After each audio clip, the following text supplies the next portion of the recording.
अस्सलाम वालेकुम स्टूडेंट्स, मोहम्मद तारिक है। स्टूडेंट्स, मैंने एक सीरीज़ स्टार्ट किया हुआ है जिसमें मैं डिस्कस करूंगा क्लास 9 से लेकर क्लास 12 की जो बायोलॉजी है उसके चैप्टर वाइज और लेक्चर वाइज और टॉपिक वाइज जो लेक्चर है मैं उसको डिस्कस करूंगा। आज जो हमारा टॉपिक है वो क्लास फर्स्ट ईयर का chapter 1 introduction cell structure and cell function का जो चैप्टर है उसका हम पहला लेक्चर आज डिस्कस करेंगे। तो स्टार्ट करते हैं लेक्चर को। तो सबसे पहले हम स्टडी करते हैं, समझते हैं कि ये बायोलॉजी असल में है क्या। अगर हम बायोलॉजी के देखें तो बायोलॉजी का जो लफ्ज़ है वो सबसे पहले कार्ल लिनियस ने 1736 में कॉइन किया था। यानी कि जो सबसे पहले ये जो लफ्ज़ है वो कार्ल लिनियस ने बोला था। ये जो वर्ड बायोलॉजी है ये दो अल्फाज का मजमुआ है। बायो मीन लाइफ या लिविंग थिंग और लोकस मीन स्टडी। यानी कि इस ब्रांच में हम स्टडी करते हैं लिविंग थिंग के बारे में या लाइफ के बारे में हम स्टडी करते हैं। यानी लिविंग थिंग या लाइफ इसके बारे में जब हम स्टडी करेंगे तो उसे कहा जाता है बायोलॉजी। तो सबसे पहले हम डिस्कस करते हैं कि आखिर में ये लिविंग थिंग और ये लाइफ है क्या, इसको हम किस तरह डिफ़ाइन करेंगे। तो लिविंग थिंग जो है हम इस तरह इसको डिफ़ाइन कर सकते हैं कि हर वो चीज़ जिसमें ये एबिलिटी हो कि वो ईटिंग कर सके, किसी चीज़ को खा सके, फिर एक्सक्रीशन कर सके। जो चीज़ वो खाता है उससे यूज़फुल सब्सटेंसेस वो ले और जो वेस्ट मटेरियल है उसको वो बॉडी से रिमूव भी करे, होमियोस्टेसिस करे। यानी कि जो बॉडी का जो इंटरनल उसका कंडीशन है उसको वो मेंटेन करे एक्सटर्नल कंडीशन के मुताबिक। यानी कि उसके बॉडी के जो सारे ऑर्गन है या सेल है वो बेस्ट तरीके से परफॉर्म करे, तो उसके लिए वो होमियोस्टेसिस करता है। ब्रीथिंग करे, इनहेलेशन और एक्सहेलेशन को प्रोसेस करे, रिप्रोडक्शन करे, अपनी ऑफस्प्रिंग को भी इंक्रीज़ कर सके। तो अब ये चीज़ें जो उसमें होती है उसको हम लिविंग थिंग कहलाया जाता है उसको। तो कुछ एक्सेप्शन ये होते हैं कि जो वायरसेस होते हैं या कुछ ऐसे ऑर्गेनिज्म होते हैं, वायरसेस मोस्टली, कि उनमें ये एबिलिटी नहीं होती। जब उनमें ये एबिलिटी नहीं होती तो उसको हम इसलिए उन वायरसेस को हम बॉर्डर लाइन पे कंसिडर करते हैं कि उनमें ये चीज़ें सारी नहीं है, इसलिए इसको बॉर्डर लाइन पे कंसिडर किया जाता है। ये थी लिविंग थिंग के बारे में। तो सेकंड हम डिस्कस करते हैं कि व्हाट इज़ लाइफ। देखो नॉर्मली तो लाइफ को इस तरह डिफ़ाइन किया जाता है कि बर्थ से लेकर जो डेथ तक जो सारा जो पीरियड है, टाइम है, उसको लाइफ कहा जाता है। फिर हम ये भी कह सकते हैं कि ऐसा हालात, वो स्टेट जिसमें ऑर्गेनिज्म में ये सारी एबिलिटीज़ हो, यानी ईटिंग कर सके, एक्सक्रीशन कर सके, होमियोस्टेसिस कर सके, ब्रीथिंग कर सके या रिस्पायरेशन कर सके, रिप्रोडक्शन कर सके। जब ये एबिलिटी ऑर्गेनिज्म में होती है तो हम उसको कहते हैं कि ये उस स्टेट में उसे लाइफ कहा जाता है, यानी कि वो ज़िंदा होता है। और फिर सिंपली हम इसे डिफ़ाइन कर सकते हैं कि यानी कि period between the birth and death. अच्छा, ये बायोलॉजी के बारे में सिंपल इंट्रोडक्शन था। आगे हम डिस्कस करते हैं कि बायोलॉजी के असल में मेन 3 ब्रांचेस होते हैं, बाकी 16-17 और ब्रांचेस भी है। जो मेनली बायोलॉजी के जो ब्रांचेस है वो मेनली 3 ब्रांचेस है। सबसे पहले है बॉटनी। तो बॉटनी का मतलब है कि जब आप प्लांट के बारे में स्टडी करते हो कि वो प्लांट किस हालात में ग्रो करते हैं, वो कब ग्रो करते हैं, कैसे कैसे कंडीशन में वो ग्रो करते हैं और उनके ग्रो का जो फिनोमेना क्या होता है, तो इनके बारे में जब हम स्टडी करते हैं तो हम कहते हैं बॉटनी उसे कहा जाता है। यानी कि प्लांट्स के बारे में सिंपली हम स्टडी करते हैं। सेकंड है ज़ूलॉजी। तो ज़ूलॉजी जो है ये इसी तरह बॉटनी की तरह है, लेकिन ये स्टडी है एनिमल्स की। इसमें भी हम एनिमल के बारे में स्टडी करते हैं कि वो ग्रो किस तरह करता है, वो अपनी लाइफ एक्टिविटीज़ किस तरह करता है और अपना रिप्रोडक्शन किस तरह करता है। तो जो सारी जो चीज़ें हैं इसमें हम डिस्कस करते हैं ज़ूलॉजी में। अब एक और चीज़ है कि जिसको हम डिस्कस करते हैं माइक्रोबायोलॉजी। तो माइक्रोबायोलॉजी एक यूनिक ब्रांच है। इसमें हम ऐसी चीज़ों को स्टडी करते हैं जो कि माइक्रो ऑर्गेनिज्म हो। अब माइक्रो ऑर्गेनिज्म क्या है? देखो, माइक्रो ऑर्गेनिज्म ऐसे ऑर्गेनिज्म होते हैं जिसे हम अपने आम आंखों से नहीं देख सकते, यानी नेक्ड आंखों से उसको नहीं देखा जा सकता। उसको स्टडी करने के लिए हमें माइक्रोस्कोप की स्टडी करनी, यानी माइक्रोस्कोप को यूज़ करना होगा। तो उसको स्टडी करने के लिए हम सिंपली माइक्रोस्कोप को यूज़ करते हैं और माइक्रोस्कोप को यूज़ करने के बाद उसमें हम अंदर माइक्रोस्कोप में देखकर उसको क्या करते हैं, उस माइक्रो ऑर्गेनिज्म को स्टडी करते हैं। ये सिंपल सा इंट्रोडक्शन था बायोलॉजी के बारे में। लेकिन जो असल में जो चैप्टर है हमारा वो है साइटोलॉजी के बारे में। अब जो बायोलॉजी है उसके बहुत सारे मेन 3 ब्रांचेस है, बाकी इसके बहुत सारे ब्रांचेस है। 16 to 17 जो 9-10 में बुक में मेंशन होते हैं, 16 to 17 मेनली, लेकिन बहुत सारे ब्रांचेस है। उनमें से एक ब्रांच है साइटोलॉजी। तो साइटोलॉजी का मतलब है कि जब हम सेल के बारे में स्टडी करते हैं, फिर उस सेल का जो स्ट्रक्चर है वो किस तरह दिखाई देता है, कि यानी कि उसका जो स्ट्रक्चर है वो सर्कुलर है, या उसका जो स्ट्रक्चर है वो हेक्सागोनल है, या उसका स्ट्रक्चर रेक्टेंगुलर है। तो यानी कि ये स्ट्रक्चर, फिर उसका फंक्शन क्या है, वो सेल का फंक्शन क्या है, यानी कि वो क्या परफॉर्म करता है, वो फोटोसिंथेसिस करता है या वो रेस्पिरेशन का प्रोसेस करता है।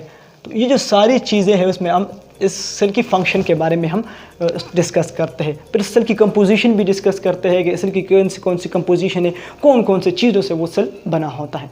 तो यानी कि आसान अल्फाज में ये है कि जो सेल के बारे में जो सारी स्टडी है वो हम साइटोलॉजी में स्टडी करते हैं। असल में ये सेल है क्या, सेल कहाँ किस चीज़ को कहा जाता है, सेल है क्या? तो सेल जो है ये असल में ये स्ट्रक्चर एंड फंक्शनल यूनिट है बॉडी का। यानी कि जो हमारी बॉडी के जो सारे ऑर्गेनेलीज है, अर्गन्स है, बॉडी के जो सारे अर्गन्स है, वो जो सारी चीज़ें हैं, टिश्यूज़ है, वो सेल से बने होते हैं। यानी एक तो ये स्ट्रक्चर में रोल परफॉर्म करता है, यानी कि स्ट्रक्चर बनाता है। स्ट्रक्चर का मतलब है कि वो हमारी फिजिकल बॉडी को बनाता है। और फंक्शन यानी कि बॉडी के जो सारे फंक्शन है ये परफॉर्म करता है। यानी हम सांस लेते हैं, सेल परफॉर्म करता है, हम एक्सक्रीशन करते हैं, हम रिप्रोडक्शन करते हैं, हम स्टेसिस करते हैं, जो भी बॉडी में फंक्शन परफॉर्म करते हैं वो कौन परफॉर्म करता है, ये सेल परफॉर्म करता है। तो सेल को डिस्कस करने से पहले हमें ये पता होना चाहिए कि ये सेल किस तरह डिस्कवर हुआ, डिस्कवरी इसकी क्या है। तो डिस्कवरी इसकी सेल की स्टार्ट होती है माइक्रोस्कोप से। जब सबसे पहले सिंपल माइक्रोस्कोप डिस्कवर हुआ तो वहाँ से इसकी डिस्कवरी स्टार्ट होती है। उसकी कहानी कुछ ये है कि जो रॉबर्ट हुक है वो 1665 में इस सेल को डिस्कवर करता है। वो कैसे डिस्कवर करता है, वो असल में क्या करता है कि वो लेता है एक कार्क सेल्स को। असल में कार्क सेल जो है, जो प्लांट का जो स्टेम होता है, उसके लिए बॉटनी में या बायोलॉजी में वर्ड्स कार्क भी आप यूज़ कर सकते हो। तो उसने क्या किया, एक ओक प्लांट जो है उसका क्या किया, उसने एक कार्क लिया, ओक एक प्लांट का नाम है। तो उसको जब उसने स्टडी किया अपने एक माइक्रोस्कोप में, उसका अपना खुद का माइक्रोस्कोप था, ये सिंपल सा माइक्रोस्कोप था। तो ये जो माइक्रोस्कोप था उसकी पावर थी 30x, यानी कि वो एक चीज़ को उससे 30 गुना बढ़ा सकता था उसके ओरिजिनल साइज से। तो जब उसने उस स्ट्रक्चर को माइक्रोस्कोप में स्टडी किया तो उसने अंदर देखा कि उसमें कुछ इस तरह के एम्प्टी स्पेसेस दिखाई दिए। और जो एम्प्टी स्पेसेस थे वो इस तरह के हेक्सागोनल के स्ट्रक्चर के थे, यानी ये हेक्सागोनल स्ट्रक्चर थे। यानी कि उसको इस तरह का स्ट्रक्चर नजर आया, जिस तरह हनी कम नहीं होता, जिस तरह हम कहते हैं कि शहद की मक्खी का जो छाता होता है, उसी तरह ये हनी कम इस तरह का दिखाई दिया। और जो स्ट्रक्चर था वो हेक्सागोनल स्ट्रक्चर था। अब ये जो हनी कम की तरह या एम्प्टी स्पेसेस जो नज़र आए तो उसने उसको ग्रीक में असल में जो सेला का वर्ड है वो यूज़ होता है एम्प्टी स्पेसेस के लिए। तो उसने क्या किया, तो उसने ये वर्ड सेला का उसने प्रपोज किया किस चीज़ के लिए, एम्प्टी स्पेसेस के लिए। तो उसने कहा कि उसने जो रॉबर्ट हुक था उसने इस एम्प्टी स्पेसेस को सेला का नाम दिया। तो यानी सेला का मतलब है एम्प्टी स्पेसेस। और फिर बाद में उसने इस एम्प्टी स्पेसेस का जो नाम है वो चेंज होकर सेला का नाम चेंज होकर इसको सेल का नाम दिया गया। अब जो रॉबर्ट हुक ने एक बुक भी लिखी थी जिसका नाम था माइक्रोग्राफिया, जिसमें उसने सेल के बारे में जो उसने स्टडी की थी सारा उसको एक्सप्लेन किया था। सेल के जो स्ट्रक्चर थे, हेक्सागोनल स्ट्रक्चर थे, उसके बारे में उसने एक्सप्लेनेशन दी। अब ये जो डिस्कवरी है, इस डिस्कवरी को कहा जाता है एग्रीगेट डिस्कवरी। एग्रीगेट डिस्कवरी का मतलब ये है कि यहाँ पर जो सेल सारे डिस्कवर हुए वो एग्रीगेट फॉर्म में थे, यानी एक सेल डिस्कवर नहीं हुआ, बहुत सारे सेल थे। तो वो सेल को उसने डिस्कवर किया जिसको उसने एम्प्टी स्पेसेस का नाम दिया। बहुत सारे सेल थे, एक नहीं था। तो इसे बोलते हैं एग्रीगेट डिस्कवरी। फिर क्या हुआ कि एक और साइंटिस्ट आया जिसका नाम था लेवनहुक। अब लेवनहुक ने क्या किया, उसने एक सेपरेट सेल को डिस्कवर किया। उसने क्या किया, एक वाटर का सैंपल लिया, यानी एक वाटर लिया। जब उस वाटर को उसने अपने ही माइक्रोस्कोप में डिस्कस किया, स्टडी किया, तो वो माइक्रोस्कोप की पावर थी 300x, यानी वो चीज़ों को 300x तक बढ़ा सकता था। यानी उसकी जो पावर थी वो पहले से जो रॉबर्ट हुक वाला माइक्रोस्कोप था उससे ज़्यादा थी। जब उसने इसको स्टडी किया तो उसको अंदर सेल नज़र आए, सेपरेट, इस तरह बहुत सारे सेल उसको नज़र आए। वो अलग अलग सेल थे, वो मूवमेंट भी कर रहे थे फ्रीली, उनमें ये एबिलिटी थी। असल में जो सेल्स थे वो बैक्टीरियल सेल थे। वो बैक्टीरियल सेल का स्ट्रक्चर इस तरह नज़र आता है, ये इसका फ्लैजेला होता है, उसके ऊपर उसमें ये सेलिया नज़र आते हैं। तो ये जो डिस्कवरी थी ये सेपरेट सेल की डिस्कवरी थी, यानी कि अलग अलग उसने एक एक सेल को डिस्कस किया और स्टडी किया। तो ये हम कह सकते हैं कि यहाँ से ये थोड़ी सी शॉर्ट सी डिस्कवरी थी, हिस्ट्री थी सेल के बारे में। अब साइटोलॉजी हमने स्टार्ट की है तो हम अपने बुक के मुताबिक चलते हैं। तो जो पहला लेक्चर हमारा आता है बुक में सेल थ्योरी के बारे में, तो ये सेल थ्योरी के बारे में, सेल के बारे में बताता है कि सेल थ्योरी असल में है क्या और सेल को क्यों स्ट्रक्चर और फंक्शनल यूनिट कहा जाता है। सेल थ्योरी के बारे में हम बात करें तो इसको प्रपोज किया था शील्डन एंड शिवान ने 1839 में। ये दो साइंटिस्ट थे, इन्होंने प्रपोज किया था।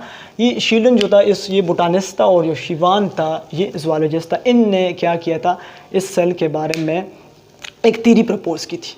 अब सिंपल सी थ्योरी है, इस थ्योरी में बहुत सारी इम्प्रूवमेंट आई है, बहुत सारी चेंजेस आई है, उसके ये पॉइंट्स बहुत इंक्रीज़ हुए, लेकिन जो बेसिक थ्योरी है वो ये है। इस बेसिक थ्योरी के बारे में हम डिस्कस करते हैं। इसमें कहा जाता है कि जो सेल है ये स्ट्रक्चर और फंक्शनल यूनिट है लिविंग थिंग का, यानी कि जो सेल है ये बॉडी का स्ट्रक्चर भी बनाता है और फंक्शन भी परफॉर्म करता है, जो कि हमने सेल की डिफिनीशन में भी डिस्कस किया था। फिर इसने कहा, इस थ्योरी में कहा जाता है कि जो एक सेल, एक जो बॉडी होती है, या तो वो एक सेल से बनी होगी या वो मुख्तलिफ ज़्यादा सेलों से वो बनी होगी। जिस तरह ये एक सेल से बनी होती है उसको हम यूनिसेलुलर ऑर्गेनिज्म का नाम देते हैं। कुछ ऐसी बॉडीज़ होती है जिस तरह हम हो गए मल्टीसेलुलर, हमारी बॉडी जो है वो बहुत सारे सेल से बनी होती है। ये थ्योरी का सेकंड पॉइंट था।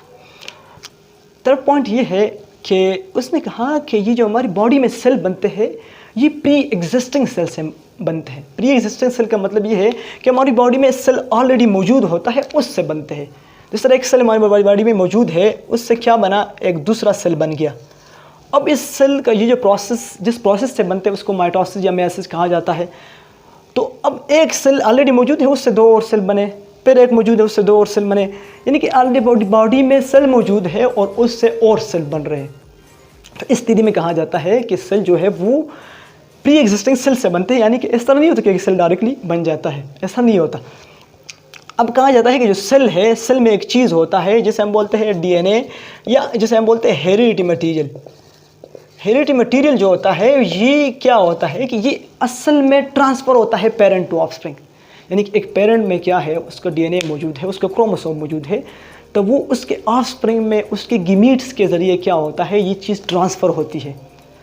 तो यानी हेरिडिटी मटीरियल है। अब इसका मतलब आप ये इस तरह समझ सकते हो कि एक पेरेंट है, उसके हैंड्स जो है वो 2 है, उसके फिंगर जो है वो 5 है, तो उसका ऑफस्प्रिंग होता है, उसमें भी 2 हैंड्स होते हैं और 5 उसके फिंगर्स होते हैं। तो इसका मतलब ये है कि वो जो करैक्टर है जो पेरेंट्स में मौजूद थे वो ऑफस्प्रिंग में ट्रांसफ़र हो रहे हैं। तो इसी तरह यानी अदर एनिमल्स देखें तो अदर एनिमल्स के ऑफस्प्रिंग भी उसी तरह बनते हैं। तो मतलब यही बनता है कि जो पेरेंट्स से जो ऑफस्प्रिंग में करैक्टर क्या होते हैं, ट्रांसफ़र होते हैं। लास्ट पॉइंट है कि जो बॉडी के सारे मेटाबॉलिक प्रोसेस होते हैं वो सेल में परफॉर्म होते हैं। मेटाबॉलिक प्रोसेस का मतलब ये है कि बॉडी में जो सारे फंक्शन है, जो सारे प्रोसेस जो है उसे हम बोलते हैं मेटाबॉलिक प्रोसेस। ये मेटाबॉलिक प्रोसेस 2 तरीके से होते हैं, एक होता है एनाबॉलिज्म, एक है कैटाबॉलिज्म। देखो एनाबॉलिज्म में क्या होता है, लार्ज मॉलिक्यूल बनते हैं। जिस तरह हमारे बॉडी में क्या है, हमारी बॉडी में नहीं, प्लांट की बॉडी में फोटोसिंथेसिस का प्रोसेस है, जिसमें क्या होता है कि लार्ज मॉलिक्यूल बन रहे हैं, स्मॉल वाटर और कार्बन डाइऑक्साइड से क्या बन रहा है, ग्लूकोज बन रहा है फोटोसिंथेसिस के प्रोसेस में। इसे कहा जाता है एनाबॉलिज्म। ये टाइप्स है मेटाबॉलिज्म के। कैटाबॉलिज्म ये है कि जिसमें लार्ज मॉलिक्यूल जो बने होते हैं वो ब्रेक डाउन होते हैं। जिस तरह हम खुराक खाते हैं, उस खुराक में क्या होता है कि हम प्लांट से खुराक लेते हैं, वो जो खुराक है उसमें फॉर एग्जांपल कार्बोहाइड्रेट है, या हम कंसिडर करें कि उसमें क्या है, ग्लूकोज है। अब वो ग्लूकोज क्या होता है, ब्रेक डाउन होती है उसकी एटीपी में, वो एनर्जी हम लेते हैं असल में। तो वो क्या होता है, वो एक कैटाबॉलिक प्रोसेस है कि जिसमें लार्ज मॉलिक्यूल की क्या होती है, ब्रेक डाउन होती है। तो आज तक हमारा यही लेक्चर, तो मिलते हैं नेक्स्ट वीडियो में। अल्लाह हाफिज़।